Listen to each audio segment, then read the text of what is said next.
నమస్కారం, వార్తలకు స్వాగతం. ముందుగా ముఖ్యాంశాలు. విశాఖకు 5 లక్షల ఐటీ ఉద్యోగాలు తేవడమే తన లక్ష్యమని మంత్రి లోకేష్ స్పష్టం.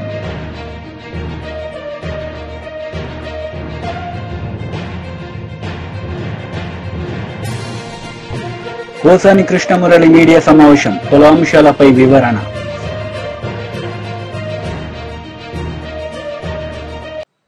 విశాఖకు 5 లక్షల ఐటీ ఉద్యోగాలు తేవడమే తన లక్ష్యమని మంత్రి లోకేష్ స్పష్టం చేశారు.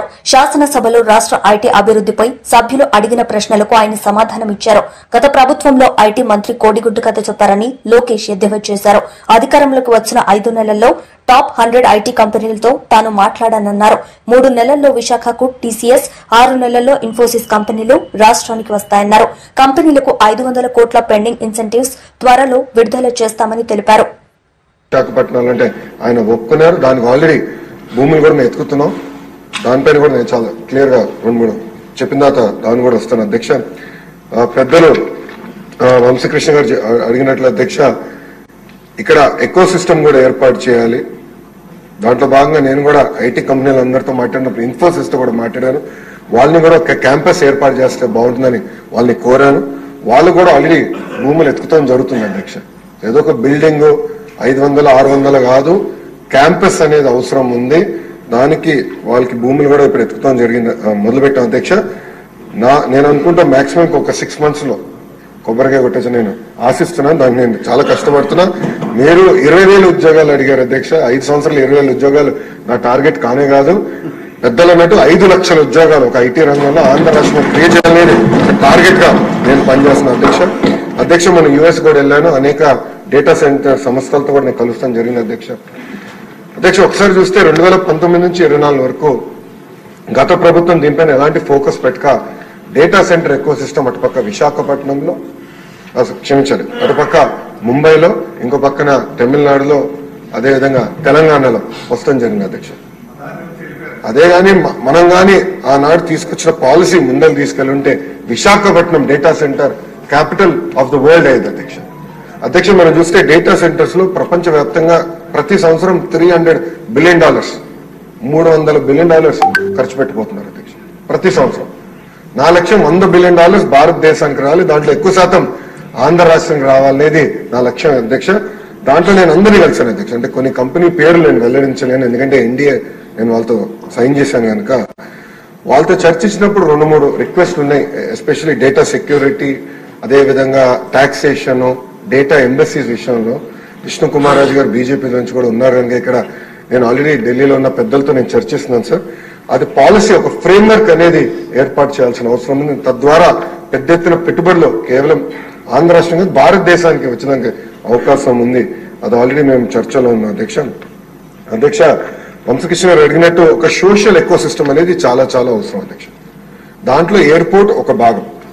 భోగాపురం ఎయిర్పోర్ట్ విషయంలో చంద్రబాబు నాయుడు గారు ఇప్పటికీ చాలా స్పీడ్ గా పనులన్నీ పరిగెత్తిస్తున్నారు అధ్యక్ష. అంతేకాకుండా భారతదేశంలోనే అతి పెద్ద కన్వెన్షన్ సెంటర్ కూడా ఏర్పాటు చేసే దిశగా మన ప్రభుత్వం పనిచేస్తున్న అధ్యక్ష. అది విశాఖపట్నానికి వస్తుంది అధ్యక్ష. అంతేకాకుండా ఎయిర్పోర్ట్స్, క్షమించాలి, హోటల్స్ కూడా అధ్యక్ష. అది నా డిపార్ట్మెంట్ కాకపోయినా దుర్గేష్ గారి డిపార్ట్మెంట్ అది. కానీ అది ఎకనామిక్ డెవలప్మెంట్ బోర్డు కింద ఈ ఎకో సిస్టమ్ ఏర్పాటు చేయాలంటే పెద్ద ఎత్తున హోటల్స్ రావాలి విశాఖపట్నానికి. వేలాది హోటల్స్ రావాలి అధ్యక్ష. 10 కాదు, వేలాది హోటల్స్ వస్తేనే ఆ ఎకో సిస్టమ్ ఏర్పడుతుంది.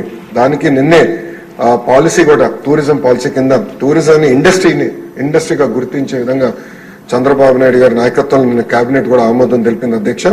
దాంట్లో భాగంగా హోటల్స్ కూడా పెద్ద ఎత్తున విశాఖపట్నానికి తీసుకొస్తాం. కనెక్టివిటీ కూడా ఏర్పాటు చేస్తాం. కన్వెన్షన్ సెంటర్ కూడా తీసుకొస్తాం. ఇది ఒక భాగం. ఇంకొకటి పెద్దలు అన్నట్టు ఐటీలో ఉన్న టాప్ 100 కంపెనీస్, టాప్ 20 కాదు, టాప్ 10 కాదు, టాప్ 100 కంపెనీస్ ఆల్రెడీ నేను ఇనిషియల్ డిస్కషన్ స్టార్ట్ చేస్తాను జరిగింది అధ్యక్ష. నేను అనుకుంటా అది గ్యారంటీగా జయప్రదం అవుతుంది. వాళ్ళందరినీ విశాఖపట్నం తీసుకొచ్చే బాధ్యత నేను తీసుకుంటాం, మొదటిది. రెండోది, ప్రపంచంలో ఉన్న Fortune 500 కంపెనీస్ అన్ని జీసీసీస్ అంటే గ్లోబల్ డెలివరీ సెంటర్స్ కూడా వాళ్ళు ఏర్పాటు చేయాలని ఒక లక్ష్యంగా వాళ్ళు కూడా వర్కౌట్ చేస్తున్నారు. దాని కొత్త పాలసీ తీసుకురావాల్సిన అవసరం ఉంది అధ్యక్ష. అది వచ్చే నెలలో ఆ పాలసీ కూడా మేము తీసుకొస్తాం. ఇంతేకాకుండా రియల్ ఎస్టేట్ డెవలపర్స్ తో కూడా నేను ఇప్పటికీ జూమ్ కాల్స్ పెట్టుకున్నాను, 1-on-1 మీటింగ్స్ కూడా పెట్టాను అధ్యక్ష. పెద్ద ఎత్తున రియల్ ఎస్టేట్ డెవలపర్స్ కూడా తీసుకురావాలి అధ్యక్ష. ఎందుకంటే విశాఖపట్నంలో గ్రేడ్ ఏ ఆఫీస్ స్పేస్ అనేది లేదు అధ్యక్ష. ఈ పెద్ద పెద్ద కంపెనీలు వచ్చినప్పుడు గ్రేడ్ ఏ ఆఫీస్ స్పేస్ రావాలి, వాళ్ళకు ఆ కంపెనీలో పనిచేస్తున్న ఉద్యోగస్తులకి మళ్ళీ హౌసింగ్ సోషల్ ఎకో సిస్టమ్ కూడా కావాల్సిన అవసరం ఉంది. వాళ్ళందరితో కూడా నేను చర్చిస్తాం జరుగుతుంది అధ్యక్ష. త్వరలోనే ఆ అనౌన్స్మెంట్స్ కూడా రాబోతున్నాయని మీ ద్వారా సభకి నేను తెలుపుతున్నా అధ్యక్ష. అంతేకాకుండా డేటా సెంటర్ పాలసీ కూడా దానిపైన ఒక స్టేట్మెంట్ ఉంది అధ్యక్ష. గౌరవ డిప్యూటీ స్పీకర్ గారు టీ బ్రేక్ ఇస్తే టీ బ్రేక్ తర్వాత అది ఉంది, స్టేట్మెంట్ ఉంది, దాంట్లో చాలా డీటెయిల్ గా అది కూడా నేను ఎక్స్ప్లెయిన్ చేస్తాను. అంటే పాలసీస్ ఒక పక్కన, అవుట్ రీచ్ పేద మధ్యతరగతి ప్రజల సొంతింటి కలను ప్రధాని మోదీ నెరవేరుస్తున్నారని భారతీయ జనతా పార్టీ రాష్ట అధికార ప్రతినిధి సాధినేని యామిని శర్మ అన్నారు. వచ్చే 5 ఏళ్లలో 3 కోట్ల ఇళ్ల నిర్మాణానికి కేంద్ర ప్రభుత్వం ప్రణాళికలు సిద్దం చేసిందని తెలిపారు. మహిళలు, యువత, రైతులు, శ్రామికులు అన్ని రంగాల్లో అభివృద్ది చెందాలనేది ప్రధాని మోదీ లక్ష్యమన్నారు. 4 లక్షల ఇళ్లని కట్టివ్వడం జరిగింది. ఇల్లు కట్టిస్తే సరిపోతుందా అనంటే కాదు, ఆ ఇంట్లోకి మౌలిక వసతులు కూడా కావాలి. అందుకని సౌభాగ్య పథకం ద్వారా ఉచిత కరెంటు, ఉజ్వల పథకం ద్వారా గ్యాస్, అలాగే పిఎం సూర్యఘర్ ద్వారా సోలార్, స్వచ్ఛ భారత్ ద్వారా మరుగుదొడ్లు, ఇలాంటివన్నీ వసతులను కల్పిస్తూ ఉంది. రాబోయే 5 సంవత్సరాలకు కూడా 5,36,5.36 లక్షల కోట్ల రూపాయలతో మరొక 3 కోట్ల ఇళ్లను నిర్మాణం చేయడానికి అని చెప్పని సంకల్పించుకుంది భారత ప్రభుత్వం. ఆంధ్రప్రదేశ్ విషయానికి వస్తే కనుక పట్టణాలలో 21.37 లక్షల ఇళ్లని కేటాయించింది. అలాగే గ్రామాల్లో 2.3 లక్షల ఇళ్లను కేటాయించి దానికోసమని 32,000 కోట్ల రూపాయలని కేటాయించింది. ఇప్పటి వరకు పూర్తయిన దాంట్లో 23,800 కోట్లని విడుదల కూడా చేసింది. కానీ గడిచిన 5 సంవత్సరాల్లో మన దురదృష్టం ఏంటంటే అవినీతికి కేర్ ఆఫ్ అడ్రస్, నియంత్రిత పాలనకి కేర్ ఆఫ్ అడ్రస్, ఫ్యాక్షనిజానికి కేర్ ఆఫ్ అడ్రస్, ప్రశ్నిస్తే కేసులు పెట్టి నిర్బంధ పాలన చేసినటువంటి జగన్మోహన్ రెడ్డి గారి పాలనలో పేదలకి, మధ్యతరగతి ప్రజల కోసం అని చెప్పని ఇల్లు కట్టుకుని వారు ఉండడం కోసం అని ఇచ్చినటువంటి నిధులను కూడా దాంట్లో కూడా అవినీతి చేసి వేలాది మంది నిజంగా మహిళల యొక్క శాపనార్థాలను ఎదుర్కొన్నారు. వారు మనం ఎలక్షన్స్ కి ముందు చూసాం, ఎక్కడ పోయినా కూడా ఏ మహిళను కదిలిచ్చినా ఇదే. కేంద్రం ఏమో ఇల్లు కట్టుకోవడానికి నరేగా నిధులు కలిపి 1,80,000 రూపాయలని ఇవ్వడమే కాకుండా 20 సంవత్సరాలు బ్యాంకు రుణం 6.5% వడ్డీతోటి బ్యాంకు రుణాన్ని సదుపాయాన్ని కూడా కల్పించింది. ఒక 2.67 లక్షలు తీసుకోవచ్చు వారు. అంతగా సహకారం మేము అందిస్తుంటే పబ్లిసిటీ పిచ్చి పీక్స్ లో ఉన్నటువంటి జగన్మోహన్ రెడ్డి గారు మనం చూసాం. ఆయన ఆఖరికి అంగన్వాడీలో ప్రభుత్వం ఇచ్చేటటువంటి గుడ్డు, అలాగే పాల ప్యాకెట్ పైన కూడా స్టిక్కర్ వేసుకునేటటువంటి వ్యక్తి. అంత పబ్లిసిటీ పిచ్చి ఉంది. చూసాం భూములు, రైతు ఎవరైతే భూ హక్కుదారులు ఉంటారో వాళ్ళ సొంత పట్టా భూముల పైన కూడా ఆయన రాజముద్ర లాగా ఆయన బొమ్మ వేసుకున్నటువంటి వ్యక్తి. ఈ ప్రధానమంత్రి ఆవాస్ యోజన కూడా వైఎస్ఆర్ అని, ఇది కేంద్ర ప్రభుత్వ పథకం, దానికి వైఎస్ఆర్ అని చెప్పని తగిలించి ఆయన క్రెడిట్ కొట్టేద్దామని చెప్పని చేసిన పనికి కేంద్ర ప్రభుత్వం ఎన్నోసార్లు హెచ్చరించింది. ఇది దేశమంతటా అమలవుతున్నటువంటి కేంద్ర ప్రభుత్వ పథకం, దీనికి కొన్ని నిబంధనలు ఉంటాయి, అది ఏ రాష్ట్రమో మీరకూడదు అని చెప్పినా మళ్ళీ ఆయన సొంత లోగో పెట్టుకుని వైఎస్ఆర్ అని చెప్పని పథకం పేరు మార్చాలని చెప్పని చేసిన ప్రయత్నంతో అప్పట్లో కేంద్ర ప్రభుత్వం 4,000 కోట్లను ఆపేసింది. ఎందుకంటే కేవలం పేరు మార్చిందనే కాదు, ఈ కట్టనిళ్లను కూడా కట్టేశాము అని చెప్పని అబద్ధాలు చెప్పి ఒక రాష్ట్ర ప్రభుత్వం కేంద్ర ప్రభుత్వానికి అబద్ధం చెప్పి రికార్డ్స్ పరంగా చూపించినందుకు, అది కేంద్ర ప్రభుత్వం సర్వేలో అబద్ధం అని తేలినందుకు 4,000 కోట్ల రూపాయలను ఆపాం. అలాంటి పాలన చేసినటువంటి వ్యక్తి ఎంతో మంది, కోట్లాది మంది పేద ప్రజల యొక్క వారి బతుకు పైన కొట్టినటువంటి వ్యక్తి. ఇవన్నీ తలుచుకుంటూ ఉంటే ఈ 8 సంవత్సరాలు పూర్తయిన సందర్భంగా జగన్మోహన్ రెడ్డి గారు 5 సంవత్సరాల పాలనలో జరిగిన అక్రమాలను తలుచుకుంటే ప్రతి ప్రజలకు గుండె రగిలిపోతుంది. ఆయన పాలన ప్రారంభించిన వెంటనే ఇసుకని ధరను పెంచి దొరకనీకుండా చేసి లక్షలాది మంది భవన నిర్మాణ కార్మికులు పొట్టగొట్టాడు. అలాంటి వ్యక్తి నిన్న మానవతా విలువలను మాట్లాడుతున్నారు. ఇలా కేంద్ర ప్రభుత్వం ఇచ్చేటటువంటి జల్ జీవన్ మిషన్ నిధులు కానివ్వండి, ఇంటింటికి నీరు మిషన్ కానివ్వండి, కట్టే మరుగుదొడ్లు కానీ, వేసే రోడ్లు కానీ, ఇచ్చే ఇల్లులు కానీ, వీటన్నిటిలో కూడా దారి మళ్లింపు చేసి ప్రజల నష్ట కష్టాలు పెట్టి వారి రక్తాన్ని పీల్చుకొని తిన్నటువంటి వ్యక్తి ఈరోజు మానవతా విలువల గురించి మాట్లాడుతున్నారు. ప్రశ్నించిన వారిని వేలాది మందిని నిర్దాక్షిణ్యంగా కేసులు పెట్టి జైలుల్లో పెట్టి ఎంతో మంది మరణానికి కూడా కారణమైనటువంటి వ్యక్తి ఈ రోజున మానవతా విలువలు మాట్లాడుతున్నారు. ఎంత దౌర్భాగ్యం! ఇంతకంటే అసలు దురదృష్టకరమైన మాటలు మనం వినగలుగుతామని అనిపిస్తుంది. మహిళల పైన జీతాలు పెంచండి అని చెప్పని మాట్లాడి అడిగినందుకు మహిళలని ఆశా అంగన్వాడీ మహిళలను ఏ విధంగా ఇదే విజయవాడలో పోలీసులు దౌర్జన్యం చేసి జుట్టు పట్టుకొని లాగి వ్యాన్లలో ఎక్కించిన సంఘటన మనం మర్చిపోలేదు. అటువంటి వ్యక్తి మళ్ళీ మానవతా విలువల గురించి మాట్లాడుతున్నారు. కల్తీ మద్యంతో వందలాది మంది ప్రాణాలను తీసుకున్నాడు. వేలాది మంది మహిళల యొక్క పుస్తలు తెంపినటువంటి వ్యక్తి ఆయన మాట్లాడుతున్నారు మానవతా విలువల గురించి. ఈ రాష్ట్రాన్ని గంజాయిలో నెంబర్ 1, అలాగే డ్రగ్స్ లో నెంబర్ 1, మద్యంలో నెంబర్ 1, చీప్ లిక్కర్ లో నెంబర్ 1, కరప్షన్ లో నెంబర్ 1. పోసాని కృష్ణమురళి మీడియా సమావేశం నిర్వహించారు. ఈ సందర్భంగా పలు అంశాలపై ఆయన మాట్లాడారు. వాళ్ళకి ఆశ ఏదో ఇద్దరు ముఖ్యమంత్రి చేస్తే మనకి ఇంత ఇస్తాడు కానీ ఇవ్వట్లేదు అని వాళ్ళకు నేనంతే. తల్లి సాక్షిగా నేను ఓటర్లాగా, మరి ఓటర్లే ఇన్నిసార్లు ఇన్ని పార్టీలకి ఓట్లేశారంటే అన్ని పార్టీలు మారినట్టు కాదు ఓటరు. నువ్వు దండం పెట్టి నా కోసం ఓటేయండి, ముఖ్యమంత్రి చేయండి, ఈ వాగ్దానాలు చేస్తా చేయలా, మళ్ళీ పలికేశారు. నా భావం అదే, నా బాధ అదే, నా నిజం కూడా అదే. అది నేను చేసిన రాజకీయాలు ఇప్పుడు వరకు. అందుకని అడ్డమైన రాజకీయాలు, వాడిని పెట్టాలి, వాడిని కొట్టాలి అలాంటివి నాకు తెలియదు. ఇప్పుడు మనస్సాక్షిగా నేను నా కుటుంబం కోసం, నా బిడ్డల భవిష్యత్తు కోసం, ఎన్నాళ్ళు ఈ రాజకీయాలు మన కోసం, మన సర్వీస్ కోసం అని చెప్పి నేను దూరేసి అన్నీ చేస్తున్నాను తప్పితే నా ఇల్లు నేను పెళ్లి చేసుకొని నా భార్య కోసం, నా బిడ్డ కోసం అట్టనుంటే నా బిడ్డ బీటెక్ చెప్పేవాడు కాదు, ఇంకో బిడ్డ డిగ్రీతో ఆగిపోయేవాడు కాదు. నాకంటే తెలివిగలవాళ్ళు నా కొడుకులు ఇద్దరు. బికాజ్ ఆఫ్ మై నెగ్లిజెన్సీ, నా అలసత్వం మూలంగా నా బిడ్డలు ఇంకా గొప్పగా ఎదగాల్సింది. డబ్బులు సంపాదించా కానీ నా కొడుకులు గొప్పతనం నేను సంపాదించలేకపోయా. ఎన్నాళ్ళు ఈ ఆరాటం అప్పుడు అనుకున్నా, ఓకే రాజకీయాలు బాగు చేయడానికి చాలామంది ఉన్నారు, చెడగొట్టడానికి అంతేమంది ఉన్నారు. కాబట్టి ఇక్కడి నుంచి నేను చచ్చిపోయేదాకా నా కుటుంబం కోసమే నేను పాటుపడాలనుకుంటున్నా, నా బిడ్డల కోసం, నా భార్య కోసం. ఇంతే తప్ప నేను ఎవరన్నా తిట్టారనో, ఎవరన్నా కేసులు పెట్టారనో ఐ డోంట్ కేర్. పోసానికి వాడు కొట్టాడు, చంపాడు, వచ్చబోసేవాడా పోసాని కృష్ణమురళి మీకు తెలుసుగా. 40 ఏళ్ళ నుంచి నేను మీకు తెలుసు. నాకు నేనేం చేస్తున్నాను ఈ 2 రోజులు నా కొడుకే నన్ను నాకు బాధ వేస్తుంది. ఎప్పుడు ఇంత నేను అగ్లీగా నా ముఖం నాకే కనపడుతుంది.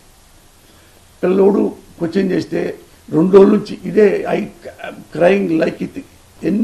చాలా చాలా కన్నీళ్ళు ఇప్పుడు పెట్టలేదు కానీ నేను చనిపోయేంతగా ఆ క్వశ్చన్స్కి ఆన్సర్ చేయలేకపోయా.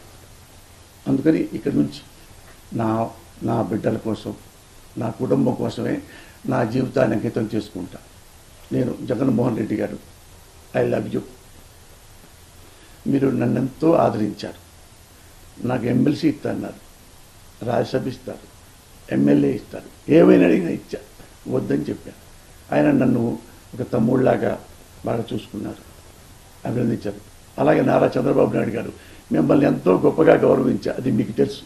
మీకోసం 2 లక్షలు నా ఓన్ డబ్బుతో ఫుల్ పేజీ మీ గురించి రాశాను.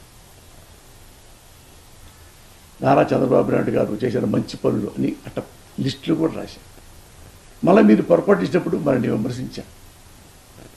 దాని గురించి ఇప్పుడు నాకే బాధ అయితే ఏం లేదు కానీ నేను ముఖ్యంగా రాజకీయ నాయకులందరికీ నేను నమస్కారం చెబుతూ ఇన్ని సంవత్సరాల పాటు నన్ను ఆదరించారు. అందుకని ఆల్ ద బెస్ట్. ఈ సంవత్సరం ఇక్కడి నుంచి ఈ రోజు నుంచి నేను చనిపోయేదాకా నా బిడ్డల కోసం, నా కుటుంబం కోసమే నేను బతుకుతా. లంచం మోసం ఆరోపణలతో అదానీ గ్రూప్ చైర్మన్ గౌతమ్ అదానీపై న్యూయార్క్ లో కేసు నమోదు కావడంతో కాంగ్రెస్ విమర్శలు ఎక్కుపెట్టింది. అదానీ గ్రూప్ అవినీతిపై సంయుక్త పార్లమెంటరీ కమిటీ జేపీసీ వేయాలని మరోసారి డిమాండ్ చేసింది. మోదానీ స్కామ్స్ పై జేపీసీ ఏర్పాటు చేయాలని 2023 జనవరి నుంచి డిమాండ్ చేస్తున్నామని కాంగ్రెస్ సీనియర్ నేత జయరాం రమేష్ ఎక్స్ లో గుర్తు చేశారు. अदानी जी के अरेस्ट है, मगर मैं जनता को कहना चाहता हूं, आप नोट कीजिए, स्कैम किया है 2000 करोड़ रुपए का, मगर मैं आपको गारंटी देके कह रहा हूं यह व्यक्ति ना अरेस्ट होगा, ना इस पे इन्वेस्टिगेशन होगा, क्योंकि प्रधानमंत्री इसके साथ जुड़े हुए हैं। मौसमी राहुल जी, आपने कहा कि प्रधानमंत्री की एक तरीके से साठगांठ है और लगातार आपका जो स्टैंड है वो विंडिकेट कहीं ना कहीं हुआ। क्या आपको लगता है, क्योंकि आप कह रहे हैं कि इनको अरेस्ट होना चाहिए भारत में भी, जो राज्य सरकारें हैं और जो रिपोर्ट आई है, जो फैसला है, उसमें भी कई राज्य सरकारों की संलिप्ति है जिन्होंने ब्राइब ली है, तो क्या जो राज्य सरकारें हैं, चाहे वो कर्नाटक सरकार हो, तेलंगाना ने MOU साइन किया 2024 इकोनॉमिक फोरम में, क्या प्रोएक्टिव कदम लेके आप अपनी सरकारों को संदेश देंगे? बिल्कुल बिल्कुल बिल्कुल अदानी जी का अरेस्ट होना चाहिए और जो भी इस मामले में इन्वॉल्व है उस पर कार्रवाई होनी चाहिए, चाहे वो कहीं का भी हो, कोई भी हो। आपने स्टेट्स के नाम लिए, राजस्थान भी इसमें इन्वॉल्व है। कुछ ही महीने पहले बीजेपी की सरकार ने इसी तरीके का कॉन्ट्रैक्ट राजस्थान में किया, and which is the other state, Maharashtra में भी बीजेपी की सरकार ने ऐसा ही कॉन्ट्रैक्ट किया है। वही कॉन्ट्रैक्ट छत्तीसगढ़ में था। तो मेरा कहना है जहां भी ये हुआ है, चाहे ऑपोजिशन की सरकार हो, चाहे बीजेपी की सरकार हो, इन्वेस्टिगेशन होना चाहिए, पनिशमेंट होनी चाहिए, मगर मेन बात है जो किंग पिन है, जो सेंटर है, उसको जेल में जाना चाहिए, अरेस्ट होना चाहिए और उसका इन्वेस्टिगेशन होना चाहिए, इंटरोगेशन होना चाहिए, पता लगाना चाहिए कि इसके पीछे कौन है। सर, आप कह रहे हैं कि भ्रष्टाचार किया है अडानी ग्रुप ने, और नहीं, मैं नहीं कह रहा हूं, जो सामने बात आ रही है। नहीं, आप क्लियर रहिए, मैं नहीं कह रहा हूं। यूनाइटेड स्टेट्स में इन्वेस्टिगेशन हुआ है, FBI ने इन्वेस्टिगेशन किया है, FBI कह रही है। मैं पहले से रिपीट करता जा रहा हूं कि अदानी जी हिंदुस्तान में रोज भ्रष्टाचार कर रहे हैं, मगर ये अमेरिका की फेडरल ब्यूरो ऑफ इन्वेस्टिगेशन ने कहा है। तो क्या सर अब जो विपक्ष की सरकारें हैं, जहां जहां पर अडानी के जो प्रोजेक्ट्स हैं, उनका भी अब रिव्यू होना चाहिए कि किस चीजों से दिए गए, और क्या बॉयकॉट करेगा विपक्ष? मैंने कल 2-3 दिन पहले एक प्रेस कॉन्फ्रेंस में बिल्कुल साफ कहा है, जहां भी करप्शन है वहां पे इन्वेस्टिगेशन होनी चाहिए, मगर इन्वेस्टिगेशन अदानी जी से शुरू होगी, और जब तक अदानी जी अरेस्ट नहीं होंगे तब तक क्रेडिबल। బీజేపీ దేశ సంపదను కొంతమంది పెట్టుబడిదారులకు కట్టబెడుతుందని ఉప ముఖ్యమంత్రి భట్టి విక్రమార్క ధ్వజమెత్తారు. అదానీ లాంటి వారికి మోదీ దేశ సంపదను దోచిపెడుతున్నారని రాహుల్ గాంధీ చెప్పారన్న ఉప ముఖ్యమంత్రి ఆయన మాటకు సీఎంతో పాటు కేబినెట్ మొత్తం కట్టుబడి ఉందని స్పష్టం చేశారు. సంపద సృష్టించి పోగేసి ప్రజలకు పంచుతామని తేల్చి చెప్పారు. ఇది వారిని 200 యూనిట్ల వరకు పరిమితమై వాడమని చెప్పండి. కరెంట్ వారికి 0 బిల్లు వస్తుందో లేదో చూపిస్తారు.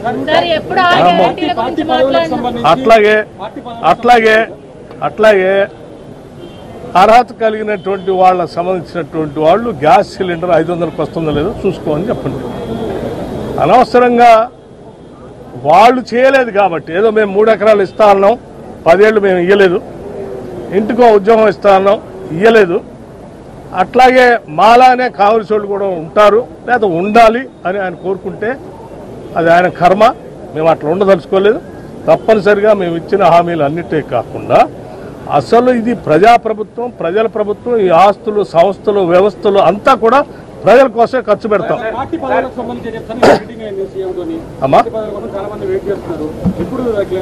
పార్టీకి సంబంధించినటువంటి పదవులు కానీ నిర్ణయాలు కానీ పార్టీ ఆంతరంగిక విషయం. అది రాష్ట్ర కాంగ్రెస్ కమిటీ అధ్యక్షులు వారు, అఖిల భారత కాంగ్రెస్ కమిటీ మా ఇన్ఛార్జి, వాళ్ళందరూ కలిసి నిర్ణయం చేస్తారు. అది వారి ఆదేశాల ప్రకారం నడుస్తాయి. తప్పనిసరిగా ఇప్పటికి 55,000 ఉద్యోగాలు రిక్రూట్మెంట్ సంబంధించి నియామక పత్రాలతో సహా అందించాం. వాళ్ళు ఏడుస్తూ ఉంటే కాళ్ళలో కట్టబెట్టి ఏదో ఆపాలని ప్రయత్నం చేస్తే కూడా, అసలు గ్రూప్ 1 ఎగ్జామే నడవద్దని వాళ్ళు భూమి ఆకాశం ఏకం చేస్తే కూడా గ్రూప్ 1 పరీక్ష నిర్వహించి చూపించాం. అసలు ఈ రాష్ట్రంలో ఉన్న నిరుద్యోగ యువతీయుల కోసం ఈ రాష్ట్ర ప్రభుత్వం పనిచేస్తూ ఉంది. సాధ్యమైనంత వరకు అన్ని ఒకదాని తర్వాత ఒకటి చేసుకుంటూ పోతూనే ఉన్నాం. రేపు కూడా చేస్తాం. కొద్ది రోజుల్లోనే మీరు చూస్తారు, కరీంనగర్లో భారీ బహిరంగ సభ జరగబోతా ఉంది. ఆడ కొద్దిమంది రిక్రూట్మెంట్ పత్రాలు ఇస్తారు, ఆ తర్వాత మళ్ళీ రిక్రూట్మెంట్ పత్రాలు ఇస్తున్నాం. అసలు 15 రోజులకో నెలకు ఒకసారి రిక్రూట్మెంట్ పత్రాలు ఇస్తూనే ఉంటాం. అది ఒక జాతరలా జరుగుతుంది. ఆ జాతరలా జరుగుతుంది. హరీష్ రావు గారు కానీ మీరు కానీ ఆ జాతరలో వచ్చి పాల్గొనవచ్చు. 7, 8, 9 తారీఖులో అన్ని జరుగుతాయి. Thank you. వాళ్ళు కూడా వస్తాయి, తొందరగా వస్తారు.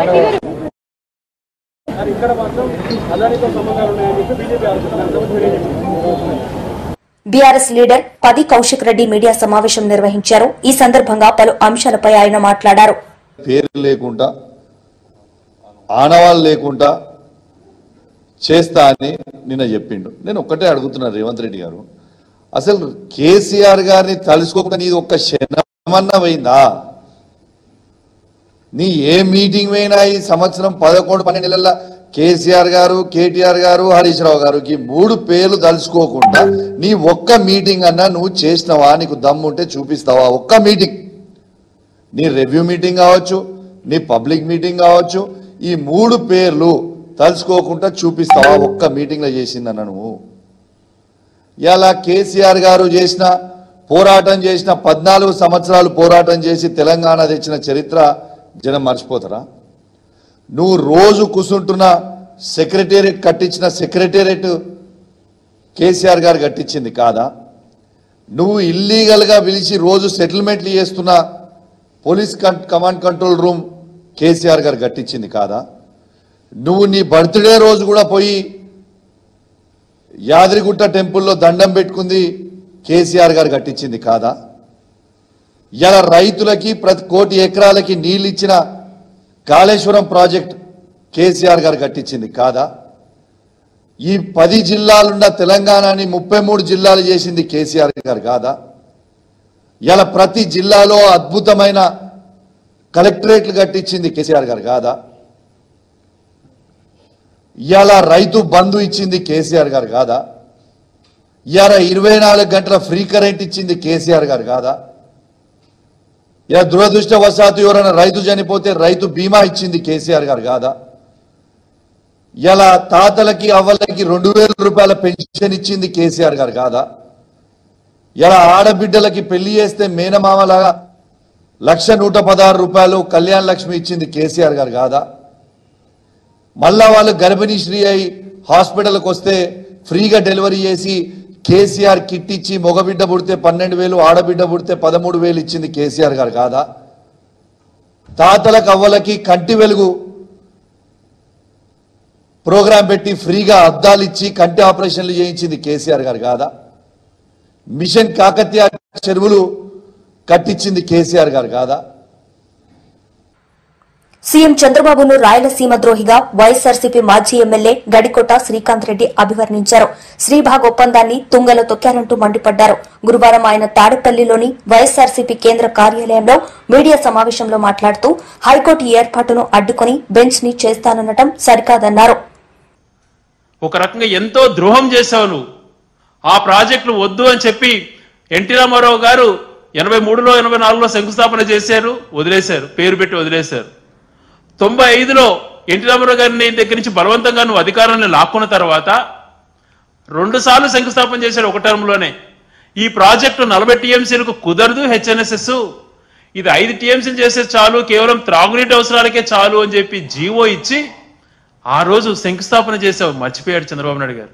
పోనీ శంకుస్థాపన చేశాడు, కనీసం కొద్దో గొప్ప పని స్టార్ట్ చేస్తాడంటే హెచ్ఎన్ఎస్ పనే స్టార్ట్ చేయలేదు.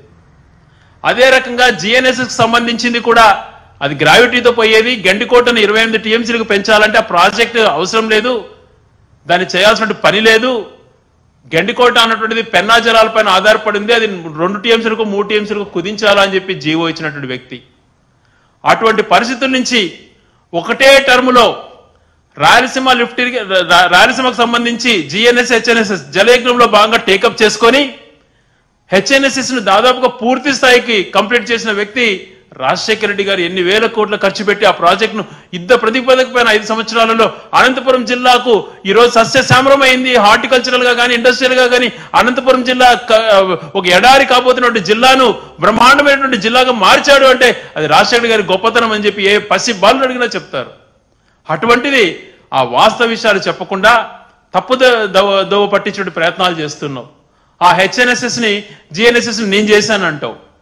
నువ్వు అసలు 95 నుంచి 2004 వరకు ముఖ్యమంత్రిగా ఉన్నప్పుడు కనీసం దాన్ని శంకుస్థాపన చేసినావు కానీ ₹1 కేటాయించలేదు. ఏ రికార్డ్స్ అయినా చూసుకోండి. రాజశేఖర్ గారి పీరియడ్ లో అది కంప్లీట్ అయిన దానివల్ల జీడిపల్లి రిజర్వాయర్ కూడా కంప్లీట్ అయ్యి గొల్లపల్లి రిజర్వాయర్, మార్లో రిజర్వాయర్ ఇవన్నీ కూడా చేసుకుంటూ పోవడం వల్ల ఏదైతే కియా ఫ్యాక్టరీకి ఈరోజు గొల్లపల్లి రిజర్వాయర్ అనుకూలంగా ఉందో అప్పుడు ఆ ప్రాజెక్టు 80% కంప్లీట్ అయినాయి. అక్కడ నీళ్లున్న ఉద్దేశంతోనే కియా ప్రాజెక్టు కూడా రావడం జరిగింది.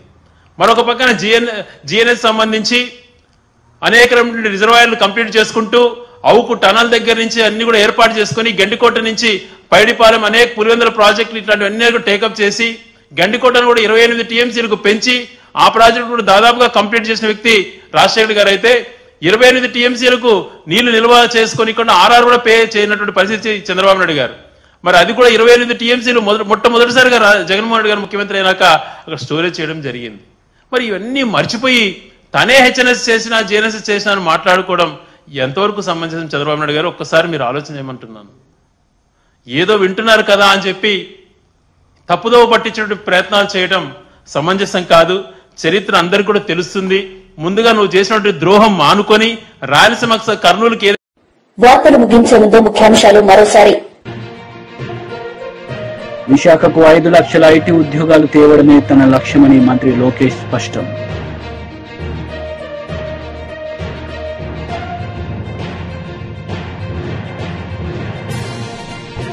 పోసాని కృష్ణమురళి మీడియా సమావేశం, పలు అంశాలపై వివరణ.